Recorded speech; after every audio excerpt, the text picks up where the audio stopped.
Meu querido aprovado, vamos agora fazer a questão 21 do nosso material, uma questão de 2022, que fala o seguinte, ó. Para a higienização de superfícies, pode-se utilizar uma solução de hipoclorito de sódio, NaClO, a 0,5%, deixando agir por 1 minuto.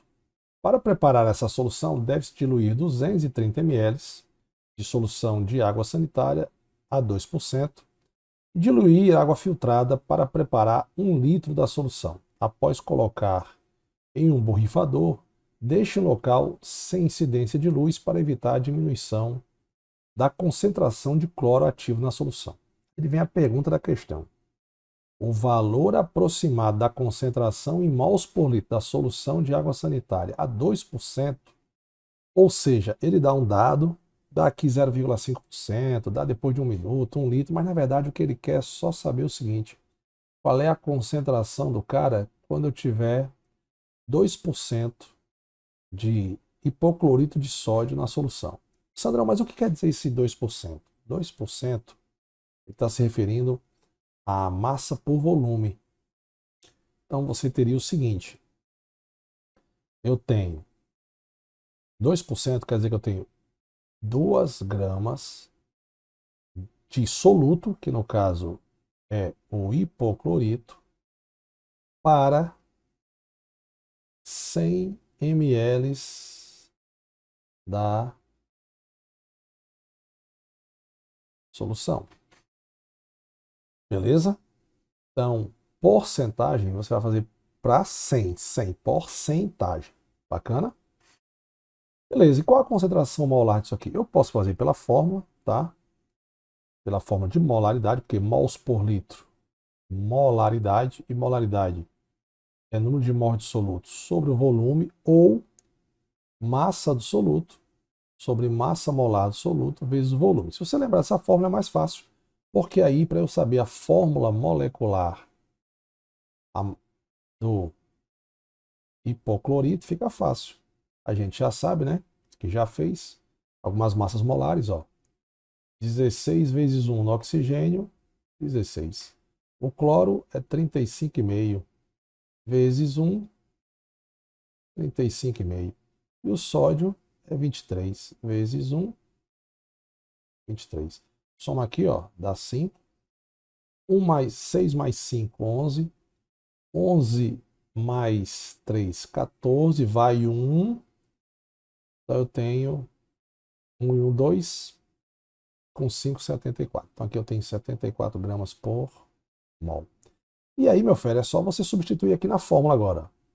Molaridade vai ser igual a quanto é a massa do soluto? 2 gramas de 2%, quer dizer que eu tenho 2 gramas, né? 2 dividido por 74,5. Beleza? E o volume aqui, ó, é 100 ml, né? Que na verdade, passando para litros, porque tem que ser litros, vai dar 0,1 litro. Quando você for dividir isso aqui, você vai dar aproximadamente 0,27. Isso aproximadamente, tá?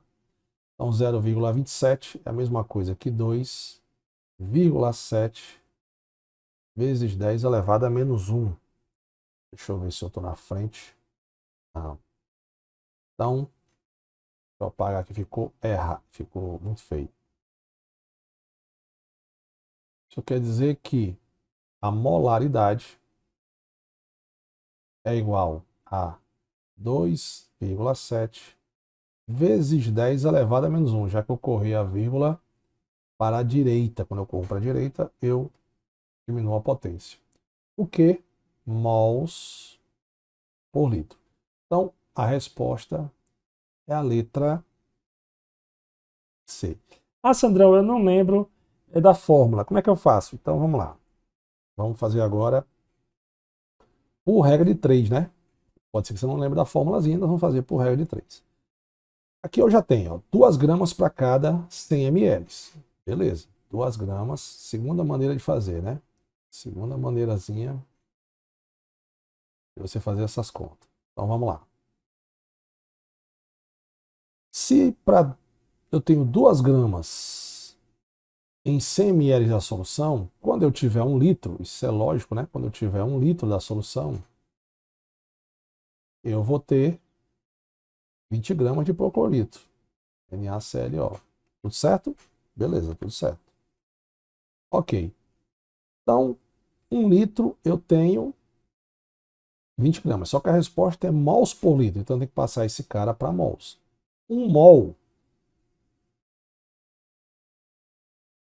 do hipoclorito de sódio é o que vale, a gente já calculou aqui, ó, 74,5 gramas.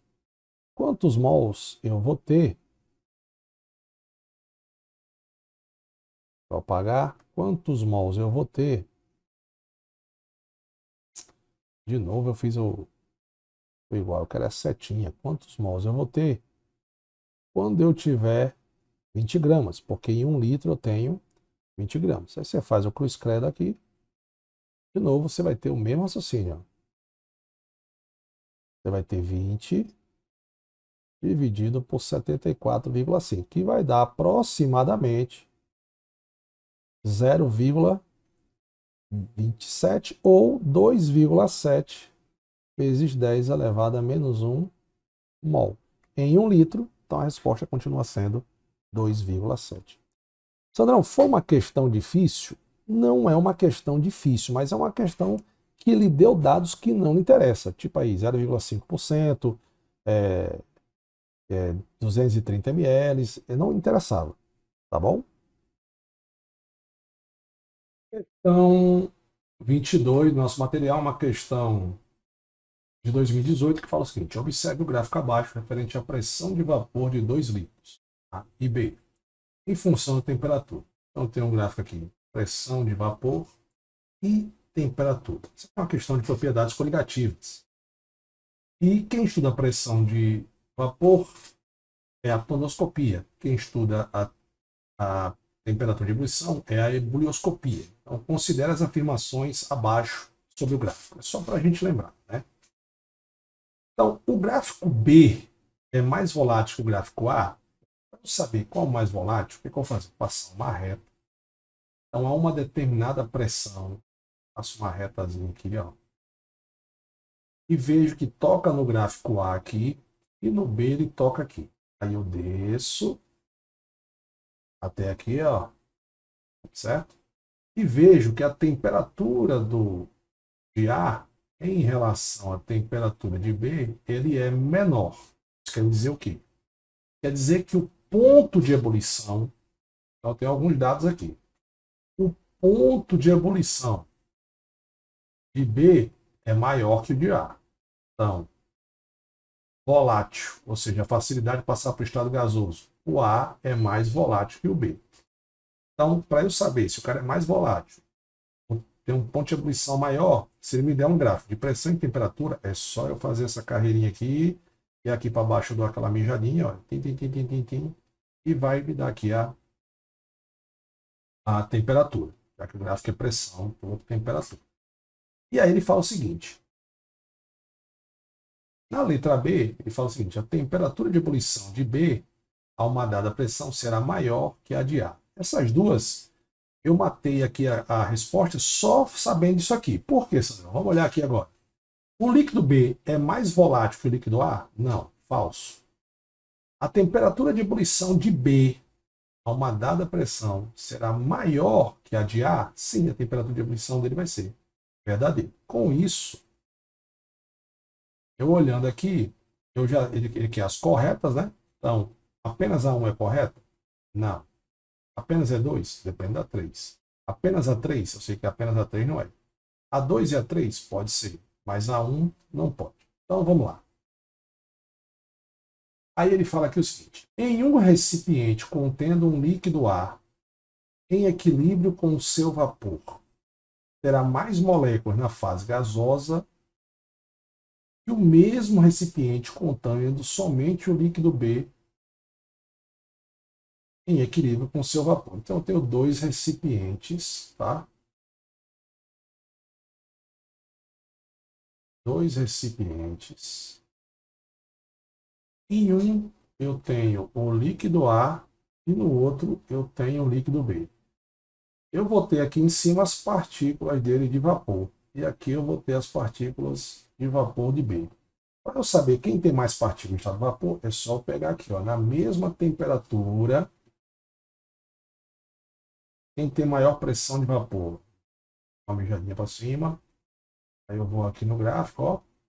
Tocou aqui em B, tocou aqui em A. Em B, ou seja, a pressão de B é menor que a pressão de A, né? Se eu partir aqui do zero, logicamente a pressão de A é maior. Então, para uma mesma temperatura, a pressão de vapor de A é maior que a pressão de vapor de B. Então, já que a pressão é maior, eu vou ter mais moléculas de A aqui. Se eu voltar, eu vou ter mais moléculas, mais partículas de A no estado vapor do que em B, que foi o que ele falou. Quando o líquido A estiver em equilíbrio com seu vapor, eu terei mais moléculas na fase vapor do que o do recipiente B. Verdadeiro. Então, letra E. Questão 23 do nosso material, a questão de 2024. Considere as seguintes afirmações em relação à energia térmica em reações químicas. Primeiro, eu quero as corretas, né? A formação de cloro atômico a partir de cloro molecular é uma reação endotérmica. Então, nessa primeira aí, vamos lá. Primeiro. No primeiro, eu tenho cloro molecular, ou seja, o cloro formando molécula, então botei o Cl2, que vai produzir o cloro atômico. Só que para eu produzir o cloro atômico na sua forma atômica, ele sozinho, eu vou ter que quebrar a ligação entre cloro e cloro. Então, quando você quebra uma ligação, você absorve energia. Então, a reação é endotérmica. Verdadeiro. No sentido contrário, ela é exotérmica. Para formar uma ligação, é exotérmica. Bacana? Segundo. No segundo, ele fala o seguinte. A reação CaCO2 representa a reação de formação de hidróxido de cálcio. Não. Uma reação de formação acontece o seguinte. Qual é o conceito de entalpia de formação? É a energia necessária para formar um mol de sua molécula a partir de seus elementos químicos no estado padrão. Então, eu tenho aqui o C, vamos formar que tem uma molécula que tem os elementos A, B, C. Então, aqui vai aparecer no reagente somente substâncias simples. Então, aqui já está errado, né? Porque aqui, ó, eu tenho hidróxido de cálcio, mas isso aqui não é substância simples, é substância composta. Isso é falso. Então, como é que seria a formação do CaCO, Sandro? Seria assim, ó. Correto seria assim. Eu boto a molécula que eu quero escrever o calor de formação. Então tá aqui, hidróxido de cálcio. Beleza? Quais são os elementos de hidróxido de cálcio? Cálcio, oxigênio e hidrogênio. Aí eu vejo a forma mais estável, ou seja, aquela que é mais abundante. O que é mais abundante? O cálcio no estado sólido. O oxigênio, o gás oxigênio no estado gasoso. E o hidrogênio? O hidrogênio gasoso é a forma mais estável do hidrogênio. Então, por exemplo, o que é mais abundante na natureza? Cálcio no estado sólido e o oxigênio na forma alotrópica, o O2, esse é o mais abundante. E o hidrogênio, o gás hidrogênio na forma gasosa. Observe que o O2 está na forma gasosa e o hidrogênio também está na forma gasosa, porque na temperatura ambiente eles são gases. Então aqui é uma reação de formação do hidróxido de cálcio. Então vou repetir. Como é que eu sei, Sandrão, que isso aqui é o calor de formação do hidróxido de cálcio? Como é que eu sei? Porque calor de formação é o calor necessário para formar um mol do composto a partir de seus elementos no estado padrão. O que é o estado padrão? É o estado em que ele é mais abundante na natureza, certo? E a substância simples mais abundante na natureza. A substância simples é aquela que tem um elemento químico só. Então, eu separei cálcio, oxigênio e hidrogênio. Botei aqui o O2 na sua forma molecular, hidrogênio na sua forma molecular, é a forma mais abundante. Então, isso aqui é falso. Sabendo que isso aqui é falso, eu já sei que apenas A1, não. Apenas A2 está fora, apenas A3 está fora, 1, 2, 3 está fora. E vamos aqui agora. O oxigênio, na forma de ozônio, possui entalpia formação nula, porque é uma substância pura. Não. Todos os caras na entalpia padrão, a entalpia de formação padrão, a sua entalpia é zero. Então quer dizer que a entalpia desses caras aqui, Sandrão, todos são zero? Sim, zero, sim. Porque estão no estado padrão. E aí eu vejo quanto é que é o ΔH dessa reação, e eu tenho o que a gente chama ΔH de formação. Vai dar um valor aqui, X, e aí eu vou saber qual é o calor de formação realmente do CaOH2, certo? Então, grava. A entalpia padrão é a entalpia do elemento químico no estado, na substância simples, no mais abundante. Então, aí, por exemplo, eu não podia colocar aqui o cálcio sólido, porque o cálcio não é sólido. Mas se fosse mercúrio, tinha que ser líquido.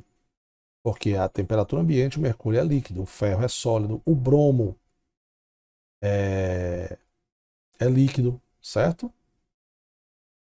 Beleza? Então, esse aqui também é falso, né? Porque quem tem no estado alotrópico mais estável entre O2 e O3, o mais estável é o O2. Então, a sua entalpia é zero.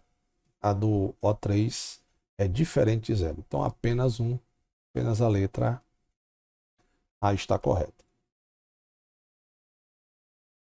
Questão número 24 de 2020. Fala o seguinte: a reação de formação do etanol é definida abaixo. Observe que eu formei 1 mol, só lembrando também a questão anterior, né? Eu formei 1 mol de metano a partir de seus elementos no estado padrão, que é o estado mais abundante: carbono no estado sólido, hidrogênio gasoso, oxigênio gasoso e substância simples, ou seja, aquela que tem apenas um elemento químico. Embora a reação, tal como está escrita, não possa ser realizada em laboratório, pode-se calcular seu efeito térmico mediante uma combinação adequada de outras reações, usando as reações abaixo. Então, ele me dá 3 reações, me dá aqui os calores. Eu quero saber a entalpia da reação de combustão do etanol. Então, eu quero saber qual o valor do ΔH dessa reação. Eu não sei, mas a partir dessa, usando lei de Hess, eu vou tentar calcular agora. Então, na primeira, então como é que eu faço lei de Hess? É o seguinte, ele me dá várias etapas e eu só me interessa aquela substância em que eu tenho na reação principal que eu achar o ΔH. Por exemplo, eu quero carbono, ele está aqui, ó. Eu vou fazer de outra cor, até para não misturar. Eu quero carbono. Ele só aparece nessa reação, né? Só que eu quero ele 2 mols. Aqui eu tenho 1. Então o que eu tenho que fazer? Eu tenho que multiplicar toda essa reação aqui por 2. 2 vezes 1, 2. 2 vezes 1, 2. 2 vezes 1, 2. Inclusive o ΔH. E ao multiplicar o ΔH por 2, isso aqui vai dar menos 788. Deixa ele aqui. Na segunda, o que é que me interessa? Me interessa o hidrogênio. Ó. O gás de hidrogênio está aqui e ele está aqui. Só que eu quero 3 mols. É mesmo, né, Sandrão? E aqui tem quanto? 1 só. Então eu multiplico tudo isso aqui por 3. 3 vezes 1, 3. 3 vezes meio dá 1,5. Então aqui vai dar 1,5. Tá? E 3 vezes 1, 3. E aí 3 vezes 286. Isso aqui vai dar menos 858. Olha, bacana. Na terceira, o que é que eu tenho? Qual a molécula que me serve? O próprio etanol. Só que eu quero 1 mol dele, só que no produto. Beleza, eu tenho 1 mol dele, só que no reagente. Então eu tenho que inverter a reação. Vai ficar 2, eu vou fazer de preto, tá certo? Porque eu vou cortar. Então, ao inverter a reação, vai ficar 2CO2 mais 3H2O, produzindo 1 mol de álcool mais 3O2. Beleza. Agora eu posso cortar. Cortar quem, Sandro? Eu só posso cortar igual a matemática, por exemplo. Eu tenho aqui, ó, 3x mais y é igual a 2 mais 3x. Eu posso cortar esse 3x com esse 3x? Posso. Eu estou em membros diferentes. Então eu tenho esses 2 mols aqui de CO2 no reagente. Posso cortar com esses 2 de produto. Tenho 3 mols aqui de água no produto. Eu posso colocar com esses 3 no reagente. Beleza? Eu posso cortar mais quem, Sandrão? Né? Observe que eu tenho 3 mols de O2. Aqui eu tenho 2 e 1,5. Logicamente, quando estão em membros iguais, eu somo, né? 2 com 1,5 dá 3,5. Menos os 3 que eu tenho no produto, então ainda vai sobrar aqui de O2, ainda vai sobrar no reagente meio mol. Pronto, agora eu vou lá. O que é que sobrou? Depois que eu cortei, sobrou 2 mols de carbono no reagente. 2 mols de carbono. Sobrou 3 mols de H2O. Ou 3 mols de H2. 3 mols de H2. Sobrou quem? Meio mol de O2. Meio mol de O2. Porque eu cortei esse O2 com esse, né? E aí eu diminuí porque eu não tinha a mesma quantidade. Então 3,5 menos 3 ficou meio. E sobrou o que no produto? Sobrou justamente o meu álcool aqui, ó. Aliás, aqui não, desculpa. Embaixo, né? Porque a partir do momento que eu inverti, eu tenho que focar nessa aqui. Então sobrou o álcool aqui, ó. 1 mol de C2H5OH. Quanto é esse ΔH? Qual é a minha prova? A minha prova está aqui, ó. A minha reação que eu quero o ΔH, que é essa aqui, é igualzinha a essa aqui, ó. Né? Então qual é o ΔH dessa reação? Agora é só somar aqui, ó. Então ΔH vai ser igual a menos 788 menos 858, mais, já que eu esqueci de falar aqui, eu inverti a reação, aqui passa a ser mais 1368, né? Eu inverti a reação. Então 1368. Quando você fizer isso aqui, conserva o sinal do maior, aqui vai dar menos 278 quilo. Só ver aqui, joules. Qual é a letra? Letra C. 24ª questão do nosso material, letra C. Vamos fazer agora, meu querido aluno, uma questão 26 do nosso material, uma questão da Federal do Rio Grande do Sul, 2016. Com base no seguinte quadro de entalpia de ligação, assinale a alternativa que apresenta maior valor de entalpia de formação da água gasosa. Eu quero só que você corrija o material, que aqui, ó, é hidrogênio ligado a hidrogênio, tá bom? Bom, beleza. Como é que funciona a energia de ligação?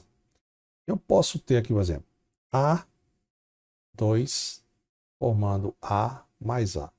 Ou eu posso ter o contrário, A mais A formando A2. Observe que aqui eu vou ter que quebrar a ligação entre o átomo A, entre os átomos A para formar A e A. Então aqui o valor ΔH vai ser maior que zero, ou seja, ele é endotérmico. E para quebrar uma ligação eu absorvo, já que eu vou formar a ligação entre os dois átomos. Então essa energia é a energia liberada, então o ΔH é menor que zero, então a reação é exotérmica. Por que você está falando isso, Sandro? Porque eu vou ter que montar aqui a reação de formação da água. Como é que é a reação de formação da água? Toda reação de formação eu boto a molécula que eu quero no produto e separo os seus elementos químicos. O seu elemento químico é hidrogênio e oxigênio. Qual é a substância simples do hidrogênio? H2. E do O2, do oxigênio? O2. Beleza. Qual o seu estado mais abundante? Gasoso. Mas tudo bem. Então os dois são gases. Só que para fazer o balanceamento eu tenho que botar meio aqui, ó. Meio vezes 2 dá 1 átomo de oxigênio. Então, olhando essa estrutura aqui, eu tenho o seguinte. O que é que eu tenho? Eu tenho que... Isso aqui é a reação de formação para água, porque é sempre para formar 1 mol, tá? Calor de formação, entropia de formação da água. Lembrando, reação de formação que vai originar um calor de formação, eu sempre tenho que ter 1 mol do cara no produto. Eu vou formar 1 mol desse cara a partir dos seus elementos no estado padrão mais abundante. No estado simples, estado padrão, certo? Então, o que eu tenho aqui? Bom, H2, hidrogênio ligado a hidrogênio. Mais, eu vou ter meio mol vezes oxigênio, dupla com oxigênio. Aí você tem que lembrar, porque observe que ele botou uma ligação simples assim, fazer uma pegadinha com você. E aqui eu tenho H2O. Tenho hidrogênio, oxigênio, oxigênio, hidrogênio, ligação simples. Beleza? Então, meu aluno fera, mas eu tenho aqui quantas ligações eu tenho oxigênio e hidrogênio? Eu tenho duas. Eu tenho duas ligações do tipo hidrogênio e oxigênio. Ok, agora eu vou fazer as continhas aqui. Quanto é que vale a ligação hidrogênio-hidrogênio? 400, fazer aqui, ó, 436, mais 0,5 mol vezes. Quanto é que vale a ligação dupla entre oxigênio e oxigênio? Isso tanto para quebrar quanto para formar, 498 kJ. Produzindo duas vezes, porque eu tenho duas ligações, hidrogênio e oxigênio, 264. Ou 464. Ok. Eu vou multiplicar e somar isso aqui e vou multiplicar isso aqui. Aqui, o primeiro, ele dá 685 de energia. E aqui no produto vai dar 928. Tudo certo. Observe que a energia para formar, que é a energia liberada, é maior que a energia para quebrar a ligação. Porque no reagente você quebra as ligações e no produto você liga as ligações para formar novas moléculas. Então aqui é absorvido. Já que o calor liberado é maior que o absorvido, a reação é exotérmica. Sabendo disso, eu já elimino tudo que tem mais. É sempre assim, Sandrão? Eu faço assim, tá, galera? Tem gente que faz diferente. Quando a questão é de energia de ligação, que é esse caso aqui, tá? Eu faço separado. Eu acho a energia do reagente e a energia do produto. Eu sei que, em termos de ligação, a energia do reagente ela é para quebrar a ligação, então a energia é endotérmica. E no produto é para formar a ligação, energia exotérmica. Quando aí eu vejo que é maior, então já sei que o resultado é negativo. E aí eu faço. Tem professor que faz diferente, mas eu faço desse jeito. E aí eu já sei que o valor é negativo. E aí eu somo o maior, eu subtraio, né? O maior menos o menor. Então o ΔH aqui vai ser menos 243 quilojoules. Olha que bacana. Letra 26, letra A. Questão 27 do nosso material, meu querido aluno. E eu já peço desculpa. Por que, Sandrão? Porque eu observei que da questão 23, da 24, a gente pulou para 26. Ou seja, eu na hora de numerar o material, eu pulei. Então, na verdade, não tem realmente no material a questão 25, tá? A questão 25 seria a questão 26, a 27 seria a 26. Mas aí, isso não tem problema, é só a título para você não ficar procurando a questão 25, né? Porque se você observar aqui na anterior, olha só. Eu aqui, meu querido aluno, ó, eu fiz aqui, ó, a 24, né? E depois eu pulei para 26. Foi totalmente sem querer. Pode ter atenção na hora de montar um materialzinho para vocês aí, mas o importante é que as questões estão aí, tá bom? Só de você não ficar preocupado, cadê a questão 25?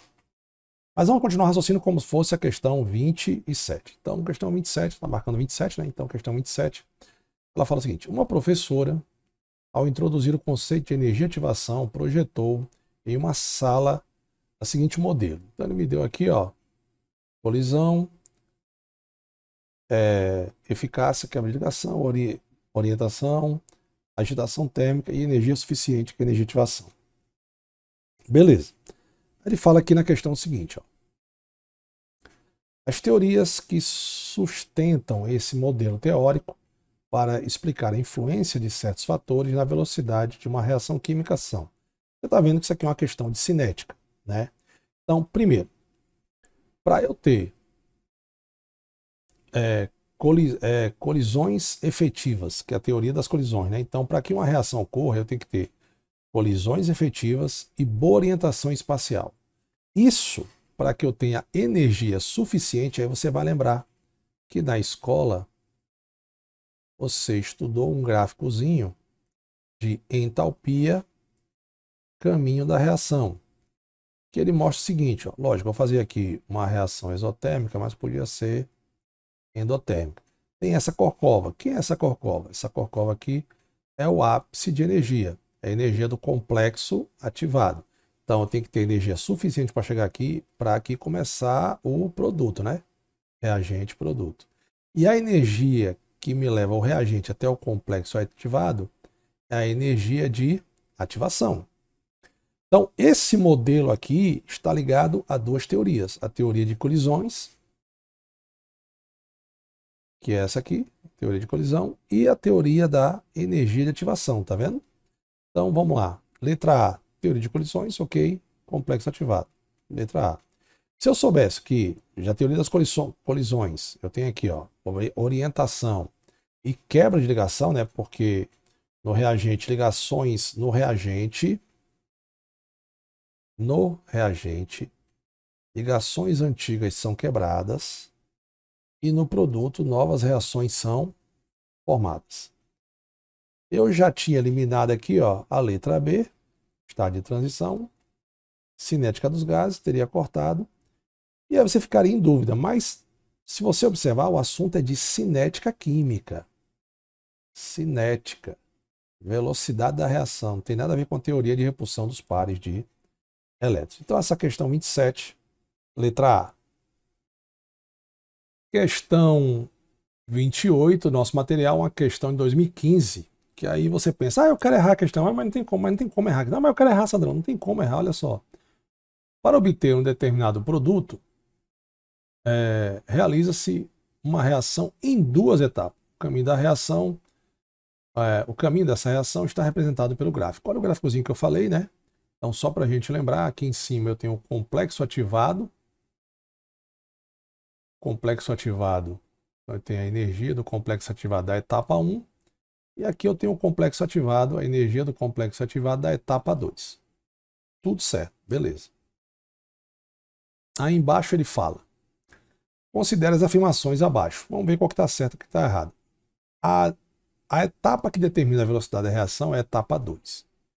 Então vamos lembrar o seguinte: eu tenho uma energia que leva o reagente, que é essa linha aqui, tá? Até o complexo ativado. Tem aqui energia de ativação da primeira etapa. E eu tenho aqui o da segunda etapa. Eu só quero frisar para você que a energia de ativação é a entalpia do complexo ativado menos a entalpia do reagente. Mas só olhando aqui, você está vendo que esse gráficozinho aqui, ó, ele é maior que esse, né? Ou seja, a primeira etapa ela é mais lenta, né? Lembre também que é o seguinte, que energia de ativação em relação à velocidade da reação. Quanto menor for a energia de ativação, mais rápida é a reação. Ou seja, a velocidade da etapa 1 é menor que a velocidade da etapa 2, porque a energia de ativação aqui da 2 é menor. Por quê? Porque a energia de ativação da 1 é maior que a energia de ativação da 2. Sandrão, por que você falou isso? Porque tem duas coisas que você tem que saber em cinética. Que quem determina a velocidade da reação é a etapa lenta, certo? Beleza? E qual é a outra coisa, Sandrão? A outra coisa que você tem que aprender é que quando você vai fazer aquelas continhas lá, cálculo de velocidade da reação, a velocidade da reação é igual a constante vezes a concentração do reagente. O produto não entra. Por quê? Porque o produto nem existe ainda, né? Então, quem determina a velocidade da reação é a etapa lenta. Então, quem está determinando a velocidade dessa reação aqui não é a etapa 2, é a etapa 1. Então, isso aqui é falso. A reação exotérmica é fácil. Para saber se é exotérmica, é só fazer uma setinha do reagente até o produto. Então, aqui é a variação de ΔH. ΔH, setinha para baixo, ela é exotérmica. Se a setinha fosse para cima, seria endotérmica. Por exemplo, um gráfico assim, ó. Um gráfico que você tem aqui, ó, assim. Um gráfico de termoquímica junto com cinética, né? Então aqui eu tenho o reagente e aqui eu tenho o produto, aqui é o complexo ativado, tá? A energia de ativação sai daqui para cá. Só que o ΔH sai daqui para cá, ó. Setinha para cima, então esse ΔH é maior que zero, a reação é endotérmica. Essa aqui é verdadeiro. A reação é exotérmica porque a setinha é para baixo. E aqui embaixo ele fala o seguinte: a energia de ativação da etapa 1 é maior que a energia de ativação da etapa 2. Verdadeiro, a etapa 1 é maior que o da etapa 2. Então, verdadeiro, 2 e 3. 2 e 3 é verdadeiro. Aí a gente vai aqui para a próxima folhinha, né? Para a gente responder. Quais estão corretas? 2 e 3, né? 2 e 3, letra D. Questão 29 do nosso material, uma questão de 2019, que ele fala o seguinte: de acordo com a teoria das colisões, para ocorrer uma reação química em fase gasosa, deve haver colisões efetivas entre as moléculas dos reagentes, com energia suficiente e boa orientação adequada. Para você levar o reagente até o produto, falei isso na questão anterior, tem que ter energia suficiente, boa orientação espacial e colisões efetivas. Considere as seguintes afirmações a respeito da teoria das colisões. O aumento da temperatura aumenta a frequência de colisão. Beleza. Quanto maior a temperatura, os gases vão se chocar mais. E a fração de moléculas com energia suficiente. Beleza, vai aumentar. Mas não altera a orientação. É a orientação da partícula, de jeito que elas vão se chocar espacialmente, a temperatura não vai influenciar qual maneira uma molécula vai bater na outra, certo? Então, isso aqui é verdadeiro. Beleza.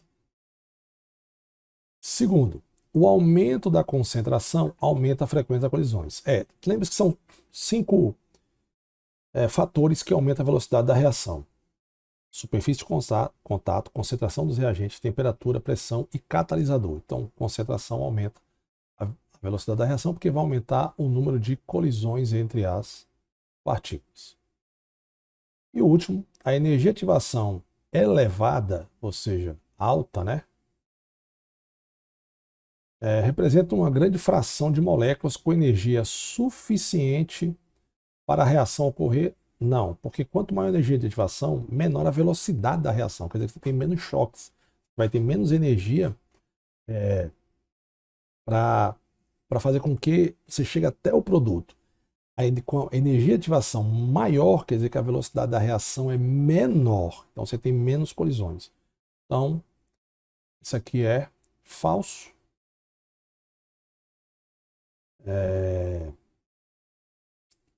A energia de ativação elevada representa uma grande fração de moléculas com energia suficiente para... Não com energia suficiente, não. Não vai ter. Então, letra D é a letra correta. Questão número 30 do nosso material, uma questão da Federal do Rio Grande do Sul, 2024, que ele fala o seguinte: considere a reação Então, estou vendo aqui, ó, 2 mols de NO2 formando N2O4. A constante de equilíbrio é 0,02, a uma dada temperatura. A alternativa que exibe a concentrações possíveis em mols por litro na situação de equilíbrio é... Aí eu teria que me dar aqui as concentrações de N2, de NO2 e de N2O4. Constante de equilíbrio é 0,2. Eu vou lembrar o seguinte, que toda constante de equilíbrio, nesse caso o Kc, em termos de concentração, toda concentração é sempre o produto, concentração do produto elevada ao número de mols, dividido pela concentração dos reagentes também elevada ao seu número de mols. Nesse caso, o Kc para essa reação vai ser, quem é o produto? Ah, Sandrão, é o N2O4. Muito bem. E quem é o reagente? É o NO2. Beleza. É o NO2. Quantos mols ele tem aqui? 2. Então, vou botar um 2 aqui. Beleza. Eu sei que isso aqui, quando você dividir esses dois carinhas, N2O4 dividido por NO2 ao quadrado, isso aqui vai dar 0,082. Edna, como é que você sabe, hein? Porque ele me deu aqui, ó, Kc. E aí, as questões, tem questões da Federal, do Rio Grande do Sul, que ela lhe dá a opção de você fazer de uma por uma, cara. Olha que coisa bacana. E aí, em vez de eu quebrar minha cabeça, colocar X e Y aqui, o que eu faço? Cara, esse cara dividido por esse tem que dar 0,02. Então eu vou para A. Se não der 0,02, eu vou para B. E assim sucessivamente. Então o que é que eu vou fazer aqui? Eu vou fazer aqui a letra A. Seria o seguinte, ó. Letra A seria concentração de N2O4, que é 2 vezes 10 a menos 4, dividido pela concentração de NO2, que é 2 vezes 10 a menos 4. Ah, Sandrão, dá 1. Dá não, você esqueceu de botar ao quadrado, porque na fórmula ele é ao quadrado. Então você vai ter aqui 2 vezes 10 a menos 4, dividido por 2 vezes 2, 4. A potência, né? Você multiplica 4 vezes 2, 10 elevado a menos 8. Quanto é 2 dividido por 4? 0,5, Sandrão. Opa, já nem deu a resposta 0,2, né? Vezes 10, conserva a base, subtrai os expoentes. Então isso aqui vai dar 10 elevado a 4, né? Menos 4 menos 8 vai dar 10 elevado a 4. Não é a resposta. Letra B.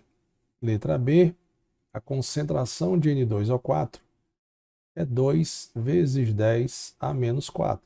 Beleza. Dividido por 0,1. Quem é 0,1? É 1 vezes 10 elevado a menos 1. Boto ao quadrado, porque a concentração do NO2 na fórmula tem que ser A ao quadrado.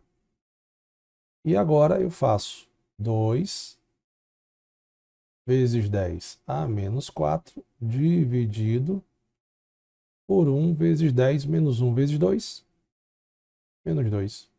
Quanto é 2 dividido por 1? 2. Deixa eu só ver se eu não estou na frente dos cálculos aqui, viu, galera? Não, não vou ficar na frente dos cálculos.